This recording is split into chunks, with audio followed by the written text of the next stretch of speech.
So I have today with me my good friend Pablo. Pablo, welcome. Hello, thank you. And we're kind of hoping this maybe is the inauguration of our show on which we talk about things that are going on in other parts of the world other than the USA, because like when Salam and I do the show, we talk a lot about the USA, and when I try to get Britain and Ireland in there as well. But like this is like a whole other perspective of the world. Pablo's from South America, Argentina to be exact, almost in Bolivia, in the northern part of Argentina. So yeah.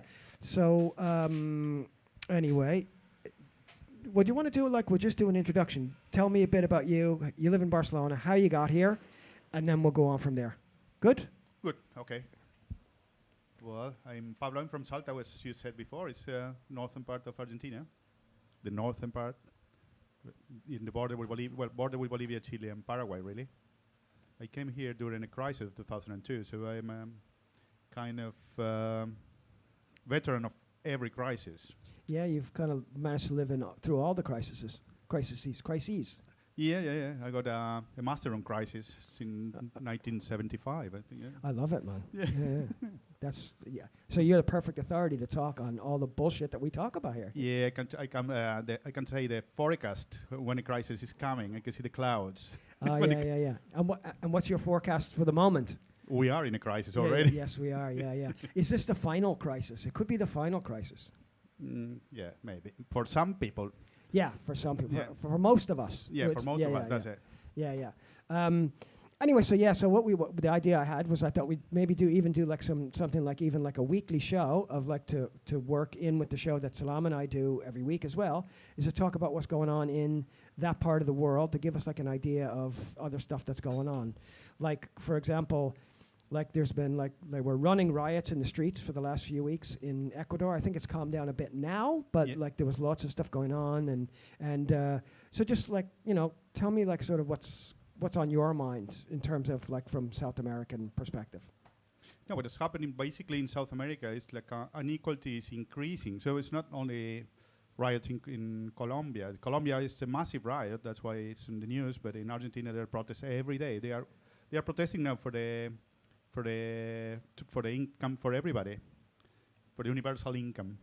That is something they are talking in Europe as well. But the way they are telling us the news is like it's not the worldwide crisis. They put like different compartments. Like everyone thinks like it's local news when it's a global thing like it's going on everywhere. But in South America it's first because inequality is higher.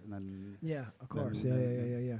And like I hear what you're saying about like the balkanization of the crisis. So like it's like, you only look at your own. It seems like it's easier to concentrate, people and not let them sort of work with each other and realize they all have the same problems. If it's like just your country and just your country and just your country. Totally, yeah. Or make another thing that someone is guilty of this one about our political leaders. That they are not really leaders. They are not leading anything, and they don't have the solution for anything. Yeah. They're just like caretakers of the caretakers for the elites that are running the entire thing. And I mean, I just wonder, like in Argentina, has there been any change, like in terms of the way people are? I don't know. Have things gotten any better for people at all, or is it just steadily worse, or what's going on? The difference in between Argentina and the rest, that's why it's not the social situation is kind of the same as the rest of South America, but it's a lot of state help. So it's not becoming violent, but it's about the expertise Argentina got about previous crises. So there was a lot of help. There was help during the COVID crisis. So people is giving what they call planes sociales, which is like a minimum money they get if they send their kids to school. Right. And it's and there's another thing like it's different. It's like the people who is in the not regular economy, they got a ministry, and they got social organizations, and they have they can talk with them. It's a ministry, just basically a ministry of poor people. You know? So like a local organizations on a local level kind of thing, like more. Yeah, they are calling organizaciones sociales.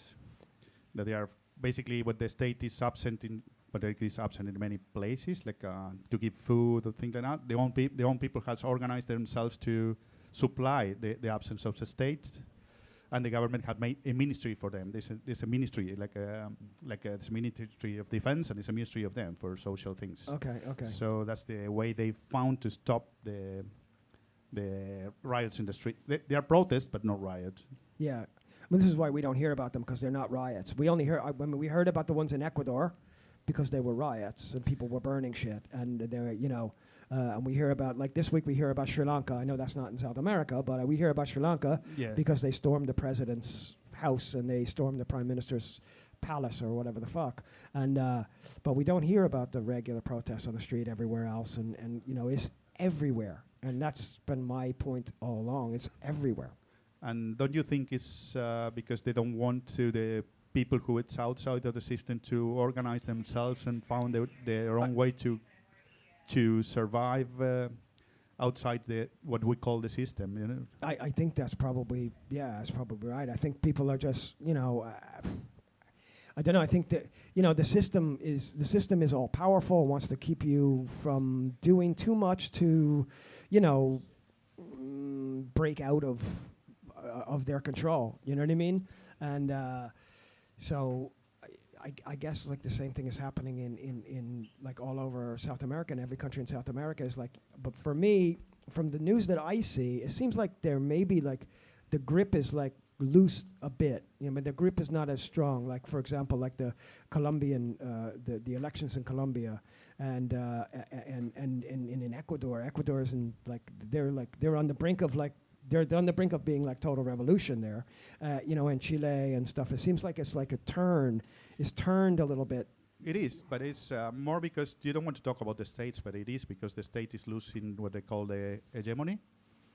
They are not. They used to have the 40% of the richness of the wealthiness of the world. Yeah, sure. And now they retreat a lot because of China, and countries are less scared of them. Yeah. So they are losing power. That's it. And I mean that was one of the things I wanted to talk about, which was very funny, which was the Organization of American States summit meeting in Los Angeles, where like the Mexican president didn't go, and in protest that it was like a big.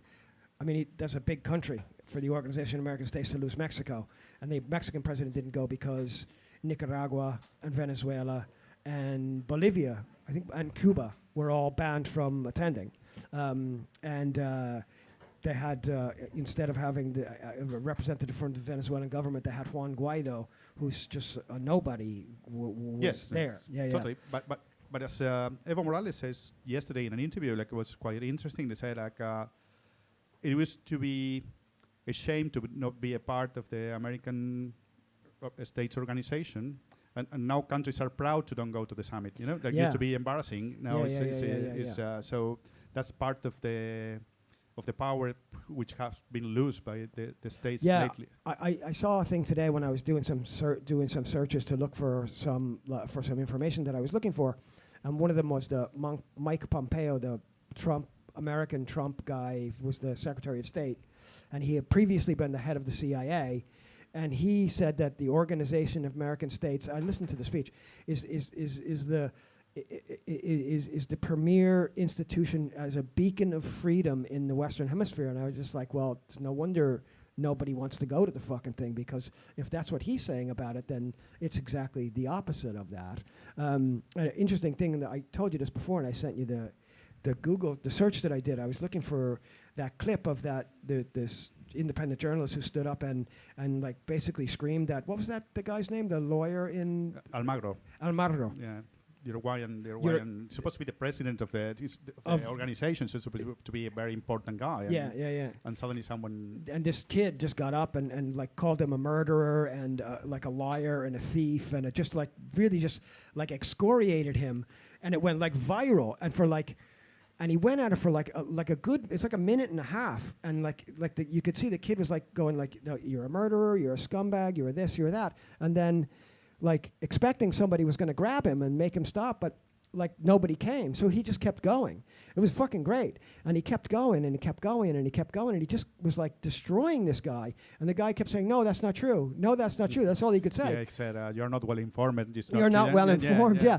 But the thing was, I was looking for that because I'd seen that clip, right? I was looking for that clip today, and this is the thing that I sent you before, and I'm going to put that up like when I do like a page to as this episode. This is going to be the title page.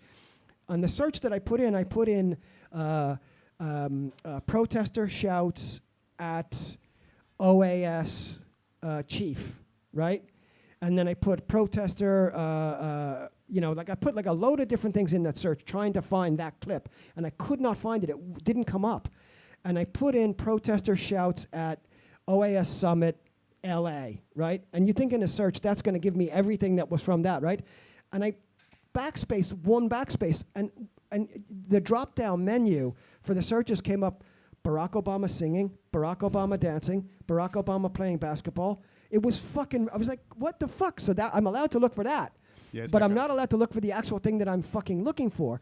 And it wasn't until you sent it to me, and it was like, because you knew the guy's name and all the stuff. I had all the information, but I didn't. So, like even that kind of shit, and that was like, that went viral, that clip, but it's just disappeared. Instantly disappeared. And this is the kind of thing, we're not getting the information about stuff like that. Let's try with Siri next. Ask Siri. Ask Siri, yeah, exactly. Yeah. Would you like me to buy you a bam, bam, bam? You know what I mean? Would you like to purchase a Barack Obama T-shirt? Perhaps I can buy you. Yeah, exactly. Thank you, Siri. That's great. I'd like my Barack Obama hot thermal beverage mug now, please. Thank you. I was actually looking for the thing where this guy fucking destroyed you for being fucking savage, like the most craven politicians in the world. But I'll take the Barack Obama T-shirt anyway. It's fine. Yeah. So, the access to information of this. I think sometimes 90% of people think the same way, but there's an official version of things happening that doesn't match with what you see or what you read or what you call friends in your own country. It doesn't appears in the news, and the official version is like something like a Truman Show thing. It's very much like the Truman Show. It's like like when you read a history book, like when you're in school and you're only like 12 years old and you read a history book and it tells you the history of it's so easy. Simple, yeah. But it's like they're doing that about shit that happened yesterday, right now. Exactly the same, yeah. Yeah. And they talk about like sort of George Orwell and 1984 and shit, but this is what they're doing. I mean, they put the good ones are the bad ones, and the good ones always win, and the bad ones always lose. Exactly. And that's it. Yeah. Like 2 months ago, Russia was losing the war, and Putin was almost dying. Yeah. And it was every analyst, every guy who's supposed to be an expert in every news with glasses and a tie was saying exactly the same shit in different language in every news in the main hour in every country. So it's it's kind of shit, isn't it? I mean, this is why what's the sort of in like Argentina, like now, what's the sort of makeup of like what's going on in terms of like who's in charge and who's doing, is it moving left or right, or what's with Argentina? I know because Argentina is like a complicated history of. The main problem in Argentina now is the IMF is running the economy, so there's nothing good coming from them, and what the society is asking is just don't pay. Yeah. And fuck off. But Argentina's done that a few times. Yeah, but every time they don't pay or they pay all the debt, once by elections they came in new liberal, what they call new liberal, with this very nice name for shit politics, and they go straight to them and ask for money again, and then they give you the conditions to give the money back. Yeah. In fact, if we make a parallelism with Ukraine, they're in the middle of the war, but the first institution who went there was IMF. Oh, if it's not the absolutely. first, was the second. You know. Absolutely. Yeah. So now they pretend to say that it's a different IMF, which is lighter, but the politics are exactly the same. What they are asking is exactly the same. Adjustment, have pay more tax, pay the tax, have the tax balance proper, and cut retirements, cut with social health, social plans for people. Yeah. And the poor people knows that they have expertise on them, so they don't want to pay the IMF. When you have 40% of poor, when it was a country which used to have like 10% in the 70s before the dictatorship, just nothing to lose, you know, just don't pay and that's it. You know? Yeah, I don't see why that. Why don't they just not pay? Because the government you have doesn't represent the real Yeah, people. That's yeah. what democracy is being run all this time. And what about the sort of the social groups that you were talking about, the sort of the organizations, the social organizations? Do they not have like people? Can they not sort of get into government, like like to the next step of government? Or they try, but we have the Peronismo, which is very strong. That Yes, was, yeah. and the Peronismo was supposed to represent the idea, all the poor's idea, the idea of the worker classes, and this. It was traditionally like that. Yeah. But they are losing that power. Yeah. So that's why they are giving part of the government. They have an insight. They tend to be very sort of right wing anyway. The Peronist. They are. Yeah. They say that they say that they are. They said we're not a party, we're a movement. So everything can be inside, like left or right. But basically, they're supposed to be left, but they are pro-market, pro-free market. Yeah, I mean, like I was only talking about this the other day about like the Peronistas were like, they were right wing, but they gave you shit. They gave you like housing and education and They saw the opportunity because sometimes all these social things you conquer and supposed to be conquered, it's conquered by the people. If you see how many countries today got obligation to go to the army, even no one. Yeah. But and or how many countries used to have the right to don't work on Saturdays and Sundays. They call the English Saturday. Yeah, that's gone. That's going away. Yeah, but in that time was coming in all around the world, and Perón would have the sight to see how the world was moving. So he put these laws that it will come anyway. If he wasn't him, will be another one. But he was smart to see. Now at the end of the war, we're rich enough, so we put all the social laws, and it was good for the people, But yeah. But I mean, I think this is what I'm worried about, is that there's so many problems that are caused by like the concentration of money and power at the top. But it's not going to be a revolution of sort of the left and the socialists. It's going to be a left of the right and the fascists. And they are going to be the ones who kind of, because they realize, well, that if we just give people shit, they'll be okay. I mean, they're going to follow us if we give them stuff, and they will. Yeah, but I think people they got more information today than they used to have in those times, and they have seen what happened with them with the healthcare system when they were the COVID. Who were the one who dies and who were the one who had the absolutely. healthcare? It was overwhelmingly around the world. It was poor people that died. Yeah, it was not. There were very few rich people that died of COVID. Colin Powell, but he already had like 17 fucking diseases anyway. You know what I mean? Henry Kissinger survived though. Isn't that surprising? Yeah, he's still there. He's still around. So it's more difficult to manipulate the lower classes today, but they don't let them up. It's like they don't let them in. But I think it's more difficult to communicate with them because they're so fucking busy. They just don't. They're not. The lower classes used to be more political, like in recent, like in the past, like in the like 40s, 50s, 60s, 70s, like so you had like even like from where I'm from, like in the U.S. and in the in the parts of the world that I'm more familiar with, you had like really strong union movements in Europe, Western Europe, and in the U.S. and in Canada and stuff, and that's all been just completely fucking dissipated now. There's no more organized labor movement. I mean, how's that in Argentina and is there more of a? I know there's more of like a sort of like a campesino movement in some countries, but I don't know about Argentina. No, in Argentina the worker unions are very, very strong. But Yeah. very, very strong. So you have to do everything through them. But they are losing power because the poor people is being informal, and the social movements are having their own factories, they have their own cooperatives, and they are not legally, they are not in the system. Okay.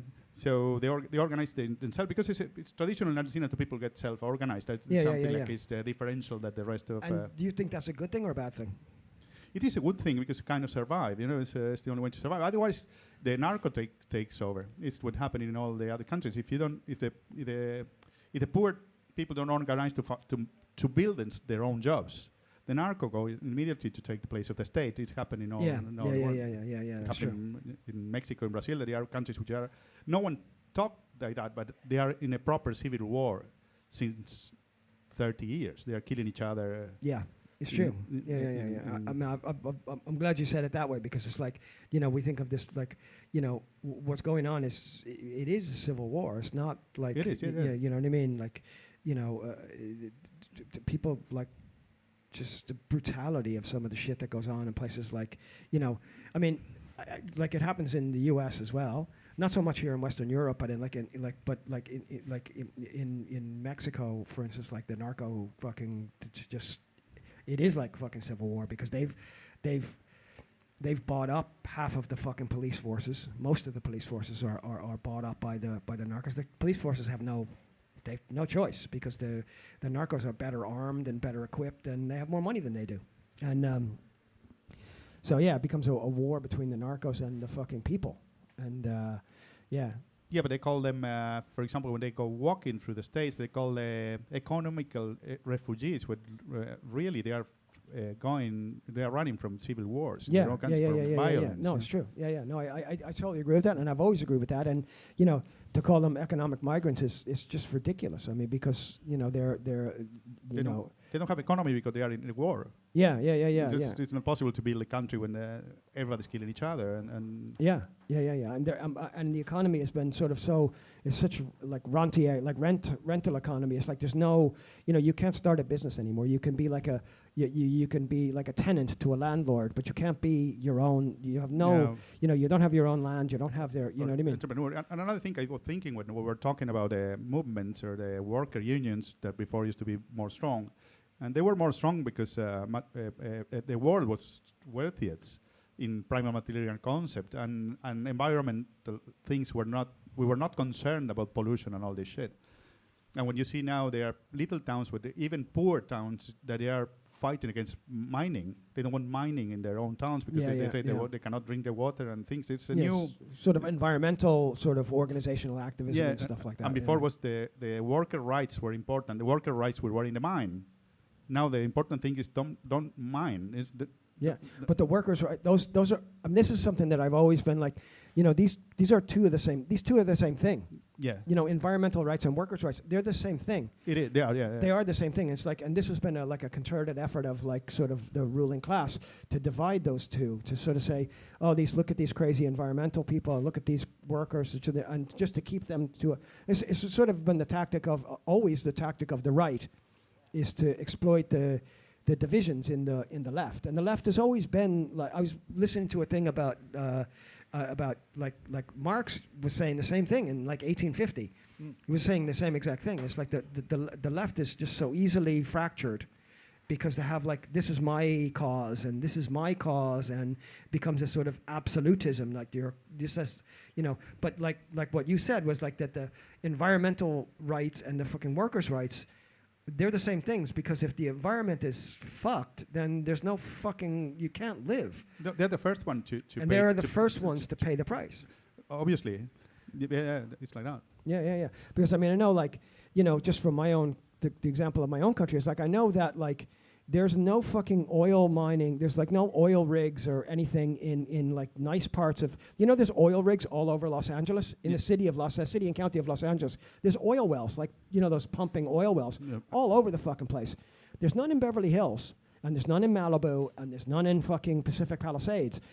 but they're all over the fucking, all over the poorer fucking, South Central and fucking Compton and Watts and all those areas. Like the poor parts of Bakersfield, as far as Bakersfield, I know that's not Los Angeles, but it's like all the fucked up environmental shit is in the working communities. Well, getting closer with that, you remember this gas deposit that make the earthquake here in Castellón? No. They got a problem with earthquakes like 3 years ago. Okay, I didn't know that. It was a platform that was a gas deposit that belongs to the president of Real Madrid. Okay. And because the thing, I don't know how do they store the gas, was in front of Castellón, a little town. There were earthquakes every day. Wow. So they destroyed the houses of the people. So they have to close this deposit, but the government has to pay to the guy of Real Madrid. Yeah. Because he's losing business. And all the time when you see what the companies or the real economy says, we are not growing because the ecologists. It's because of them, Yeah, no, it's. I mean, I've seen this with the fucking with the oil crisis, prices of petroleum and oil prices. It's because the crazy left-wing environmentalists have decided that we need to go to green energy. Look what happened now. The price of oil has gone up, but the price of oil has gone up because greedy fucking corporate fucking CEOs have decided to make more money. Yeah, but Germany is promoting again the not green again. We're not green anymore. No, we don't give a shit about that now. No. We're going to talk about that later. Right now, it's too important. Yeah. It's too important to bring the price of, like, to get Saudi Arabia. Joe Biden's in Saudi Arabia today. Yeah. It's too important to get, like, You said something interesting to me, speaking of the oil prices, about Bolivia, about inflation in Bolivia. Oh, yeah. They have zero inflation now. It's the only country with no inflations. And when Evo Morales... That's not the president now. The president now in Bolivia is who used to be his Ministry of Economy. Arce. Yeah, Arce. Yeah, Luis Arce. And he been asked how do you handle to have your economy so predictable? Like he said, because I nationalize all natural resources. There you go. Yeah. So now I can manage the prices. Yeah. So it's because it belongs to the what they say. No, the pueblo. He has a name for it. It's like multicultural. He doesn't call the pueblo Bolivia. He said like a multi. Okay. Plurinational. He's a plurinational. Plurinational. Okay. Yeah, because he said there's two kind of people there. The people who come from families who are from 1,000 years and people who came recently. That they are different nations, and Bolivia is a plurinational. Yeah.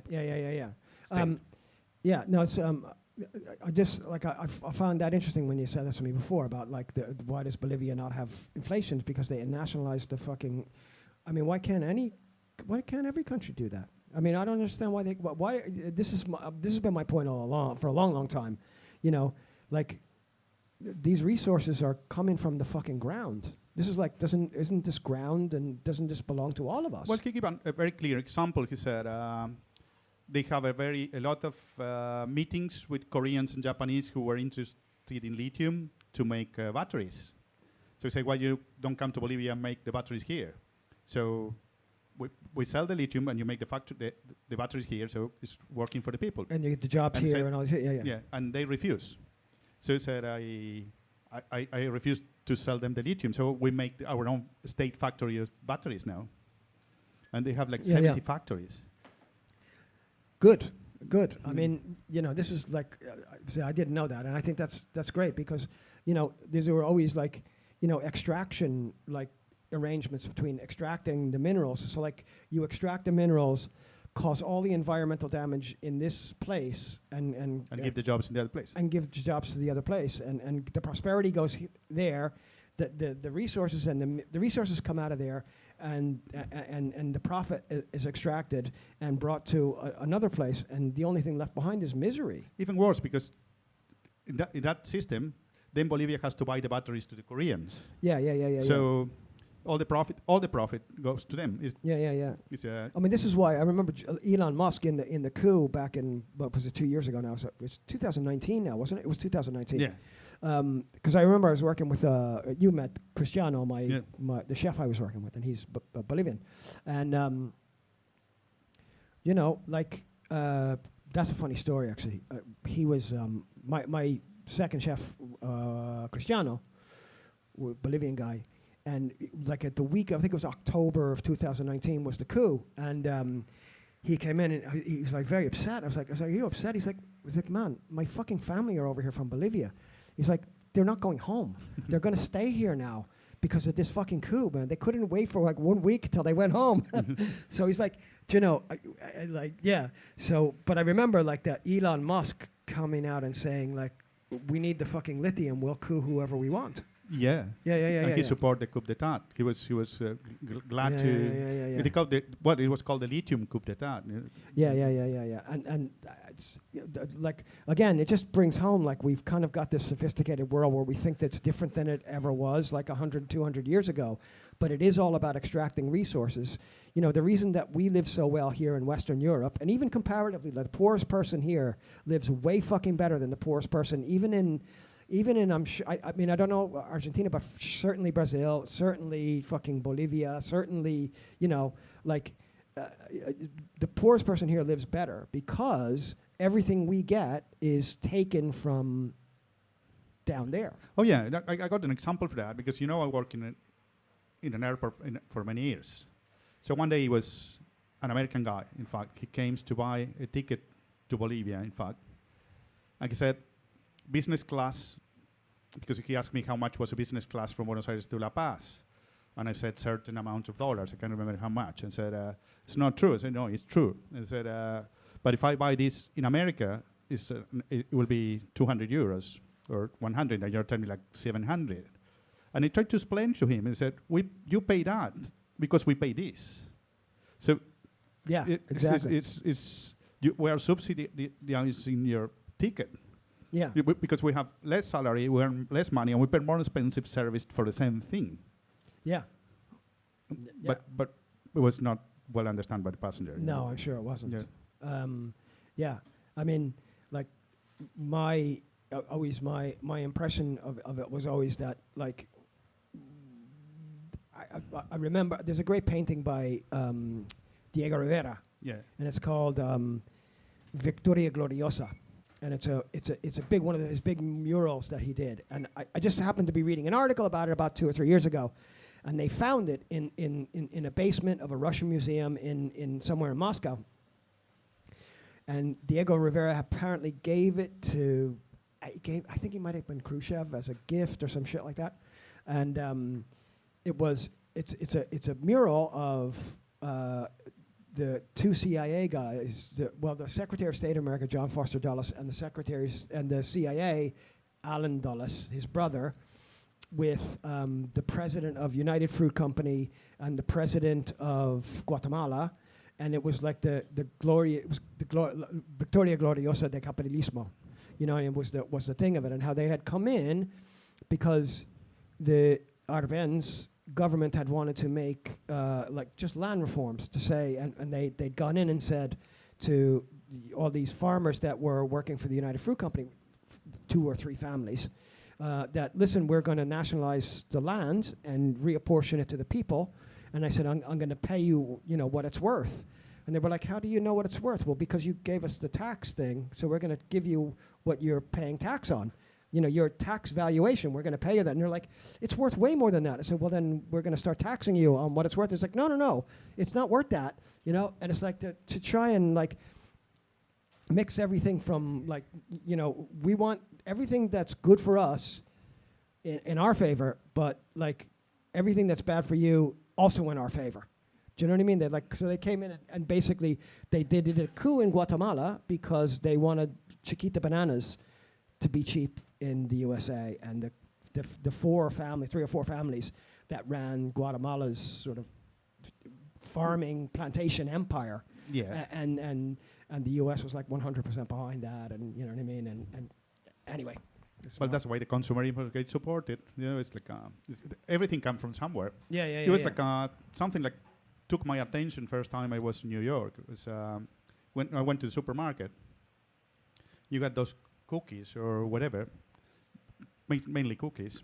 And the cookies came in a very nice packaging, and inside there's a paper like explain you how to don't get poisoned by the thing because the law or whatever happened there. And then you have a tray with a cookie inside, and it was like 10 times cheaper than just a cookie in Argentina, you know? Okay. Yeah.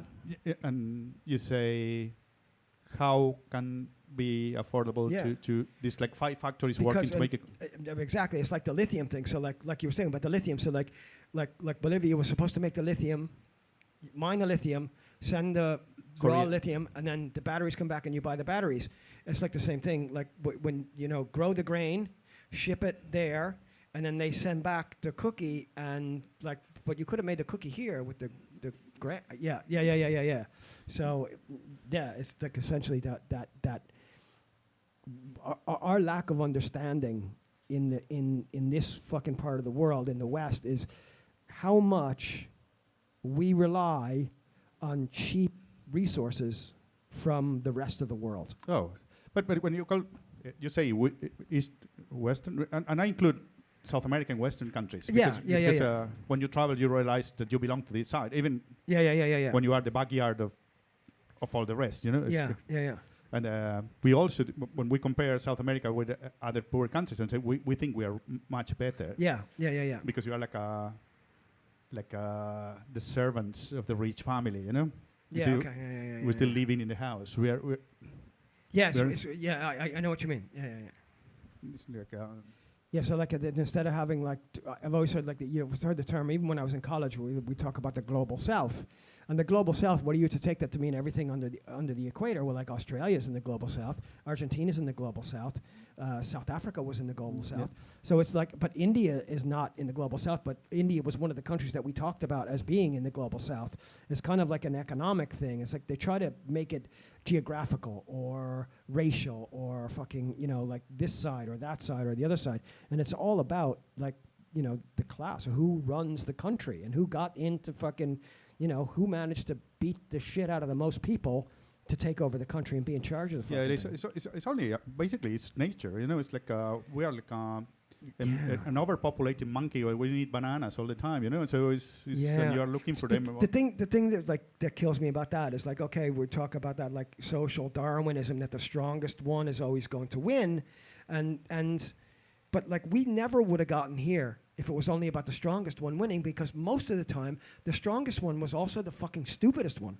Yeah, but mainly they are psychopaths, so maybe the psychopaths are strongest. But I mean, if this kind of society. But exactly, that's what I mean. Like we would all be like a society of, if some of the, it's like the thing about I love this fucking like. We're getting way off the fucking topic here, but it doesn't matter anyway. one of my favorite little anecdotes of the fucking of the natural world is the video. I was watching like a David Attenborough video of the bonobos. I'm sure I've told you the story before. Yeah. There's bonobos, right, which are like chimpanzees, but they're like sort of a more evolved. It's like the Three Stooges. What's the name of? It's the Mo. They're the Mo. No, like with a line in the middle of the head. Mo. That's Mo. Yeah. But but so the bonobos, like, so there was like, like the old sort of like biological thing is like the two strongest males would fight and they would have sex with the female. But this fucking video I watched years ago, it was a David Attenborough thing, I'm sure of it, and it's like the two big strong bonobos are fighting each other, right? And the sneaky little bonobo's up in the tree, and he's watching them, and they're getting distracted fighting each other. He runs down and fucks the lady bonobo really, really quickly, and then runs back on top of the tree and pretends like nothing happened. Those are the fucking reason that we're still here. Because if the two fucking big, otherwise it would be like a whole fucking, the human race would be all like fucking, like Arnold Schwarzenegger, Ivan Drago, and Mr. T. But once, if you continue with that, and we are, in fact, we are one of the 4 apes, like Sure, yeah. And what we discover is weapons. Yeah. So once we discovered the weapons, there was the 2 strong guys, there was the sneaky one, and now it's the psychopath one that kill everyone. Yeah. And don't give a shit. I think they're like, and they're running like very close in the race. So who's gonna win? So I think as we can talk about science, will happen this week. That's another of our expertise. Okay, and we yeah. have a couple of subjects or more. We have NASA's picture, monkeypox, which is called in Catalan is virola del mico, Is it? which is a very nice name. Yeah. Yeah, that's nice actually. Yeah. Yeah. And then we got gigantic submarine. Viro del Mico. Virola del mico. Virola del Mico. Yeah, that's a very nice name for a Yeah, rock yeah, band. yeah, yeah, yeah. If I had a boat, I think I would name it Virola Del mico. del Mico. And of course with the Bahamas flag. Well, why not? I mean, Yeah, yeah, of look at course, goes without saying. Yeah. Yeah, yeah, yeah. What else we got this in science? Those is number 4 or 5 or 6. Yeah, of the COVID thing. Yeah, yeah, yeah. Yeah. Yeah, I don't know, man. So the world is in progress. I think we're getting there. We're finally getting there. I think yeah. yeah. All the shit that we talked about in the first part about like things being bad and fucked up and not really. I think science is going to make it all better. Yeah, it's more optimistic. The It's the the- optimistic. The James Webb telescope is going to fucking sort it all out for us, man. Yeah, think that's like it's confusing because you don't know if pictures are taken by a microscope or by a telescope. This is true. Because it looks like cells or Could be, yeah. or like amoebas. Yeah, or like when like when you drop some oil in some water and it's really colorful and shit. Yeah, it could be that. Yeah. It could be. Yeah. It could be like Man in the Moon, a big fake thing. I couldn't believe how excited people were getting about those pictures. I was like, I remember seeing pictures like that in fucking books when I was a kid. And this is what the universe looks like. And the pictures from the Webb telescope machine look exactly like the pictures in the book that they made up. Marvel. What? Marvel Comics could the same. It's unbelievable how they figured that out, man. You know what I mean? It's just unbelievable how they figured out. Like how prescient they were to see that space when they actually looked at it through a space telescope was going to look exactly like they made space look on a movie or a TV show a few years ago. Fantastic. Yeah, but you know what? But make me think about Could be. because you see, if we are in the middle of a lot of bacteria, instead of to be in the middle of a lot of Yeah. stars and things, because It's true. Yeah. I mean, we So- could be. It actually could be like a bacteria universe of bacteria. yeah, That we're- we live in the bacteria universe. yeah, in a yeah, as you say, it's maybe we are in a bucket with oil. This sounds like a fucking conversation. How I was like 14 years old the first time I smoked a joint. To what? This first time I smoked weed when I was 14. I Yeah. think I had this conversation about You feel tiny. oil and bacteria and yeah, being like part of the whatever. And yeah. yeah, but yeah. Yeah, I don't know. Science is gonna fix it all for us. I think. Simpsons explain it very well. They make a universe in a tooth. That's true. Yeah. Yeah, with a king and everything, and Bart was the devil. Of course he was. Yeah. But really. And Orton. Have you seen Orton? The What's cartoon. It's a movie. It's an animation movie about an elephant who get a seed in one of the ears, and the Okay. seed would hold universe. So Okay. the people of this, So we could be living in a universe inside the ear of an elephant. or even worse. Okay. Yeah. Yeah, If yeah, we are yeah, lucky, yeah. we're in the ear of an elephant. Yeah, it's true. Yeah. Unless one of like the Trump brothers decides to kill the elephant, and then where? Or the king of fucking Spain kills the Yeah. elephant. Imagine the king of Spain kills a fucking elephant, and inside that elephant's ear lived a universe in which like a whole fucking war. Imagine the fucking. This is the world we live in, man. Well, the king can do that. I mean, But it makes as much sense as like any other theories I've heard. It does, really. True. You know what I mean? The pictures and stuff are all great that they're putting up on Facebook and stuff. Those pictures are amazing. Everybody replicating there because everybody became It's amazing. an astronomist. It's Yeah, like, yeah. yeah. Because all the experts who are experts in COVID then became experts in Ukraine war. Oh yeah. Oh and sure. now they are now they're now they are experts in in space, a- outer yeah. space. Yeah. Next week I don't know what's next week's expert fucking like. What's next week's graduating class of fucking professors in who knows? No, they What call fuck, man? the experts. The experts. Yeah. It's not professor. It's what they call is now we are calling an expert. Yeah. And an yeah, expert yeah. is they find an expert immediately, and it's about what's going on. And sometimes it's the same guy Yeah. that is an expert in everywhere, in everything. I kind of count myself as one of those people. I pretty much know everything about everything. And you are. so if you ask me about anything, I have an opinion on it. And usually I think my opinion's right, so doesn't that make me an expert? That's what your name is, isn't it? It's right. That's exactly right. Yeah. It's the point, man. Yeah, it's mentioned. Yeah. It's like, you know, I mean, who are you going to go to? Are you going to ask wrong? No, you're going to ask right. Get the fuck out of here, man. It's the fucking one, man. Jesus Christ, man. It's that simple. It does what it says on the tin, as they say. You know what I mean? That's it. And another news was they are like radio waves coming from outer space today. Just today. It was today. Okay. I haven't read it properly because it was a new, very fresh news. Okay. Was it breaking news? It was breaking news, yeah. Okay, and it okay. was like supposed to be someone sending. What kind us. of radio? FM, AM? I don't know because long wave. no, short? what we assume all the time when we talk about space as experts of space, it's like the other civilizations are more advanced than us. Okay. So and they try to help us, Okay. and they are the same size of we are, Right. and they try to communicate. But as our friend James says, we cannot even talk with our dogs, and we pretend to talk with This is true. Yeah. outer space people. I've always made the contention that, okay, so you've got a dog, right? And so you have the dog for however long you have the dog, right? When you go to the park with the dog and you throw the ball and the dog brings the ball back, gives it to you, you throw the ball again, the dog goes and gets the ball and brings it back to you. Who trained who? Did you train the dog to get the ball, or did the dog train you to throw the ball? That's always been a question I've asked. That's philosophy. This is No, it is philosophical. philosophy. No. No, I don't know about that. Or did the dog train you? No, it's very I polemical. don't know about that. I think the dog likes running. Like that's what dogs like to do. So the dog has trained you to throw the ball so it can repeatedly run back and forth for the. I don't know. This is the thing. I mean, this is a question. This is a question we've been asking ourselves since the dawn of time.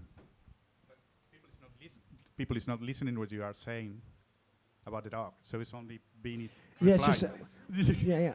So I'm an expert. Yeah, because I'm an expert. Yeah. You don't need to listen. Yeah. So, but I mean, like, you know, like when you see somebody come in, I can't. I'm not gonna do the joke because it's a fucking Jerry Seinfeld joke. But like, I thought of it fucking first. So, but I'm not gonna do the joke about carrying the shit around in a bag. But it's a good joke about who's in charge.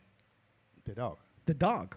You know what I mean? You see a dog carrying your shit I around. have an issue with that coming back for environmental things, because something I talk to people every time I'm drunk is who before the dogs used to shit. Yeah. So it was biodegradable and environmental It's pretty, friendly. pretty fucking organic and environmentally Yeah. friendly. Yeah. It's disgusting, but it was good for Yeah, the yeah. environment. But lately, what is correct is like the dogs eat shits plastic. Yeah. So every time they shit, we throw a plastic back to the environment. Yeah, we pick up the dog shit, which is biodegradable, but With we a hand. put it in a plastic that isn't biodegradable. Yeah, and against our own nature, like your own brain say, don't do that because it's disgusting. I've been saying this for years. It's the dogs are fucking the planet up. This is it, man. They are polluting the planet. The dogs have fucking convinced us that we're supposed to pick up their shit and carry it around in plastic bags. Probably. That's all I'm saying. No, I think it comes from a business school. Like when they ban the plastic bag in supermarket, they say, I got an idea to sell plastic bag. Not a bad bags. point. Let's make the dogs shit, and people pick the shit with a hand. Having And said that, I do remember New York City, like in like 1976 and 77, when I was only a kid. It was pretty fucking disgusting because there was dog shit everywhere. I It's know. nice when they picked it up. But at the same time, if you see someone picking shit with a hand, it will be even more disgusting. And Yeah, probably it's true. this guy will go to the mental asylum immediately Probably. for mental issues. Yeah, probably. But I mean, I think if in 1976, when I was a kid, if you'd seen somebody pick up their dog shit, even with a bag, they would have been taken. Listen, this guy needs help. We've got to bring him back. And he goes against his own health because he's picking shit with a hand. They were selling these things in New York when because they put in a law that said you had to. There was a fucking hit song in New York called "Scoop the Poop." I'm not kidding. Google it. YouTube. I think it might be on YouTube. Scoop the Poop, and it was about picking up your dog's shit because a law came in 1976 or 77 in New York, and they made these things. There was no plastic bag involved, but it was like a thing that when the dog shit, you just scooped it and it had like a trigger on it, and then you dumped it in the rubbish thing because you would get like a ticket, like a multa. And why this thing is not coming back? Actually, when I had 3 dogs, when I was living out in we had one because cleaning up after 3 dogs, if you bend over to pick up the dog shit every time, your back would be fucked, especially when you get up in years like we were. Yeah. So we had like a scoop thing that with like a thing. Yeah. They still make them. Yeah. Oh yeah. Yeah. It should be a law for that again. I think so. Yeah. Because I cannot even see people picking the shit with a hand. It makes me feel sick. They're going against my. I know the people is doing the correct thing. They are very good vecinos, very good neighbors, and they are taking care of me somehow. Yeah, they're killing the planet with the bags of dog shit, though. It's full of them. Yeah. But face masks have done the same thing. Yeah, it's true. You know what? They should pick up the dog shit with used face masks. So once you finish the face mask, you pick up the dog shit with the face mask. Or you can pick the shit with the mouth, with the face mask on, and will be even better. Yeah. There you go. Just walk around with the shit and okay. Yeah. That's. So you use the face mask. The face mask have two different things to do. So you don't. You ban the plastic bags to the environment. Okay. So listen, I think we've gone a bit fucking off the fucking rails here with the show that we were. Well, I had this idea, and we've talked about this idea before, but today wasn't a great representation of what I thought we were going to do. But I would like to. No, I'm not canceling. I'm just like this is like a this is like the what do you call the debut show, right? Yeah. Yeah, like the pilot. And so we're gonna put it out there for like audience reaction and shit. But like the idea was, like, and I think we talked about this. Maybe it was I got it more in my head, but like that we would talk about like life and politics and shit in South America. But possibly people want to hear about people picking up dog shit with their mouth in a mask. It's more interesting. It could be more interesting. I don't know. Anyway, so or maybe it's next law. Could be, yeah. Anyway, like that was fun, and I was a bit nervous in the beginning because you didn't see, like I'm sitting here with my back to the wall and I'm looking out at the front door, and Pablo's got his back kind of not really back towards everybody, but he couldn't really see everybody. But in the beginning, it was just me and Pablo talking, and everybody was staring at me, and for a very, very strange for me, but I felt really nervous. And anyway, so I got a little bit nervous. Anyway, so it was fun. And we'll definitely do it again. We'll definitely do it again. Yeah. So we'll come more science things. We'll do more science stuff for sure, man. Yeah. Do more science stuff. I think we clarify a lot of people that do you know have what? that. So I think we'll do like the current events, like South America current events thing for the first segment of the show, and then we'll pick a domestic animal. Next week it'll be cats. So we'll pick domestic animals to shit all over and like destroy. Yeah, you know what I mean? Yeah, because the world is divided in cat owners and dog owners and maybe exactly. The people who got dogs sounds good. The cat people are offended. Somehow. Yeah. So the cat people feel left out this week. They do. Yeah. Okay. Yeah. All right, man. Well, thanks. And Thanks to you. see you next time. Okay, thank you. Bye.